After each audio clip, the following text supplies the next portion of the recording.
ಇನ್ನು 4ನೇ ರಾಶಿ ಕಟಕ ರಾಶಿ ಗುರುಗಳೇ, ಅವರಿಗೆ ಫಲ ಹೇಗಿದೆ ಈ ವರ್ಷ? ಕರ್ಕಾಟಕ ರಾಶಿಯವರಿಗೆ ಭಾಗ್ಯದಲ್ಲಿ ಶನಿ, ಜೊತೆಗೆ ಲಾಭದಲ್ಲಿ ಗುರು,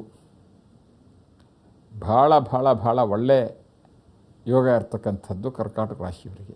ಈ ಕರ್ಕಾಟಕ ರಾಶಿಯಲ್ಲಿರ್ತಕ್ಕಂಥ ಎಲ್ಲರಿಗೂ ಕೂಡ, ಬಹುತೇಕರಿಗೆ, ಅದರಲ್ಲೂ ಕೂಡ ಆಸ್ಪತ್ರೆಯಲ್ಲಿ ಕೆಲಸ ಮಾಡ್ತಕ್ಕಂತಹ ಒಂದು ನೌಕರ ವರ್ಗ, ಆಸ್ಪತ್ರೆಯನ್ನು ನಡೆಸ್ತಾ ಇರ್ತಕ್ಕಂಥ ಒಂದು ಮಾಲೀಕರು, ಡಾಕ್ಟ್ರುಗಳು, ಅದರಲ್ಲೂ ಕೂಡ ಪ್ಯಾರಾಮೆಡಿಕಲ್ ಸ್ಟಾಫು, ಅಂದರೆ ಎಕ್ಸ್ರೇ ಇತ್ಯಾದಿ ನಡೆಸ್ತಕ್ಕಂಥವ್ರು, ಲ್ಯಾಬೊರೇಟ್ರಿ ಬ್ಲಡ್ಡು ಇತ್ಯಾದಿ ಟೆಸ್ಟ್ ಮಾಡ್ತಕ್ಕಂಥವ್ರು, ಮತ್ತು ಮೆಡಿಕಲ್ ಫೀಲ್ಡಲ್ಲಿ ಕೆಲಸ ಮಾಡ್ತಕ್ಕಂಥವ್ರು, ಅಂದರೆ ಮೆಡಿಕಲ್ ರೆಪ್ರೆಸೆಂಟೇಟಿವು ಅಥವಾ ಫಾರ್ಮಾ ಕಂಪ್ನಿಗಳಲ್ಲಿ ಕೆಲಸ ಮಾಡ್ತಕ್ಕಂಥವ್ರು, ಭಾಳ ಶ್ರೇಯಸ್ಸನ್ನು ಕೊಡ್ತಕ್ಕಂಥದ್ದು.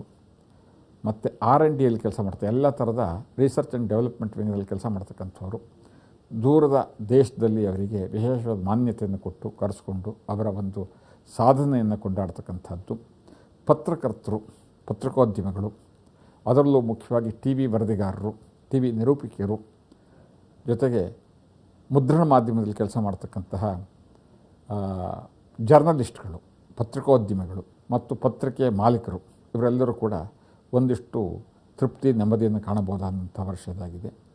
ಮಾಸ್ ಕಮ್ಯುನಿಕೇಷನಲ್ಲಿ ಕೆಲಸ ಮಾಡ್ತಕ್ಕಂಥವ್ರು ಅಂತಂದರೆ ಅಡ್ವರ್ಟೈಸ್ಮೆಂಟ್ ಕಂಪನಿ, ಸಿನಿಮಾ ಕ್ಷೇತ್ರದಲ್ಲಿ ಕೆಲಸ ಮಾಡ್ತಕ್ಕಂಥವ್ರು, ಜೊತೆಗೆ ರೈತರು, ಅವರು ಹಿಂದೆಂದೂ ಕಾಣದೇ ಇರುವಷ್ಟು ದೊಡ್ಡ ಮಟ್ಟದ ಶ್ರೇಯಸ್ಸು ನೆಮ್ಮದಿ ಕಾಣುತ್ತೆ.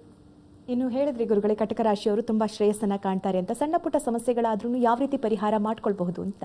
ದೇವಿಯ ಆರಾಧನೆ, ಶೃಂಗೇರಿ ಶಾರದಾಂಬೆಯ ಒಂದು ಆರಾಧನೆ, ಕೊಲ್ಲೂರು ಮೂಕಾಂಬಿಕೆಯ ಆರಾಧನೆ ಇತ್ಯಾದಿ ಮಾಡಿಕೊಂಡು ಅಲ್ಲಿ ಕುಂಕುಮಾರ್ಚನೆ ಅಥವಾ ನಿತ್ಯಾಭಿಷೇಕ, ಇದರಿಂದ ಅವರ ಸಮಸ್ಯೆಗಳಿಂದಷ್ಟು ದೂರವಾಗುತ್ತಮ್ಮ.